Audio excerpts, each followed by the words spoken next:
ಸಡಗರದಿ ನೀ ಬೀಜ ಮುಂಜಾವಿನಲಿ ಬಿತ್ತಿ, ಸಡಗರದಿ ನೀ ಬೀಜ ಮುಂಜಾವಿನಲಿ ಬಿತ್ತಿ, ಬಯಸದಿರು ಸಂಜೆಯಲಿ ಹುಲುಸಾದ ಫಸಲ.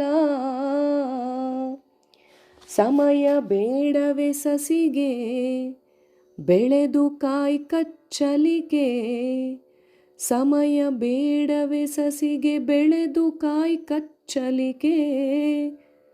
ಪಕ್ವತೆಯೇ ಕಾಲಗುಣ ಮುದ್ದು ರಾಮ, ಪಕ್ವತೆಯೇ ಕಾಲಗುಣ ಮುದ್ದು ರಾಮ. ಸಡಗರದಿ ನೀ ಬೀಜ ಮುಂಜಾವಿನಲಿ ಬಿತ್ತಿ, ಬಯಸದಿರು ಸಂಜೆಯಲಿ ಹುಲುಸಾದ ಫಸಲ.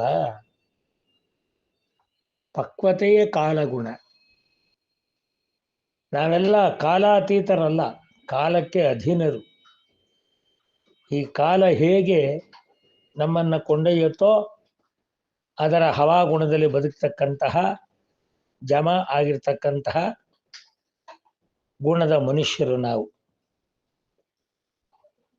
ಇಂತಹ ಒಂದು ಬದುಕಿನಲ್ಲಿ ಹವಾಮಾನ ಮುನ್ಸೂಚನೆ ಅಂತ ಬರುವ ಹಾಗೆ ನಮ್ಮ ಜೀವಮಾನದ ಮುನ್ಸೂಚನೆಗೆ ಒಂದೊಂದೇ ಮಜಲಿನ ಮೆಟ್ಟಲು ಹತ್ತಲೇಬೇಕು.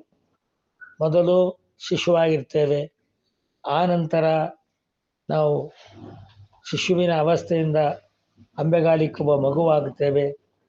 ತದನಂತರಕ್ಕೆ ಎದ್ದು ನಿಲ್ಲುವಂತಹ ಗಟ್ಟಿತನದ ಮಗುವಾಗಿ ನಿಂತ್ಕೊಳ್ತಕ್ಕಂಥ ಬಲಕ್ಕೆ ಬಂದು ಗೆಜ್ಜೆ ಕಟ್ತೇವೆ. ಬಾಲ್ಯ ಅಂತ ಅನ್ನಿಸ್ಕೊಂಡು ಆ ನಂತರ ಯೌವನಕ್ಕೆ ಬರ್ತೇವೆ. ತದನಂತರದಲ್ಲಿ ವಯಸ್ಕ ಅನ್ನಿಸ್ಕೊಳ್ತೇವೆ. ಆ ನಂತರಕ್ಕೆ ವೃದ್ಧ ಅನ್ನಿಸ್ಕೊಳ್ತೀವಿ. ಈ ನಿಯಮಗಳಿಗೆ ಸಿದ್ಧವಾಗಿರುವ ಈ ಜೀವನದಲ್ಲಿ ಅದು ನಮಗೆ ಆ ಬದ್ಧತೆಯ ಮೂಲಕ ಅದನ್ನು ಅರ್ಥೈಸಿಕೊಂಡು ಸಾಗಿ ಬರ್ತಕ್ಕಂತಹ ವಿವೇಕ ಇದ್ದರೆ ಮಾತ್ರ ಜೀವನದಲ್ಲಿ ಗೆದ್ದೆ ಅಂತ ಹೇಳಬಹುದು. ಇಲ್ಲದೆ ಅದ ಬಿಟ್ಟು ಅವಸರಿಸಿದರೆ ಮುದ್ದೆ ತಿಂದರೂ ಸುಖವಿಲ್ಲ, ನಿದ್ದೆಯೂ ಕೂಡ ಇರುವಷ್ಟು ಸಂದರ್ಭದಲ್ಲಿ ಸುಖವಾಗಿ ಬರುವುದಿಲ್ಲ. ನಮ್ಮ ಚಿಂತನೆ ಅಂತಕ್ಕಂಥದ್ದು ಮಂಥನವಾಗದಲೇ ನಮ್ಮ ಜೀವನದ ಸಾಫಲ್ಯವನ್ನು ಮೊಟಕು ಮಾಡಿಬಿಡುತ್ತೆ.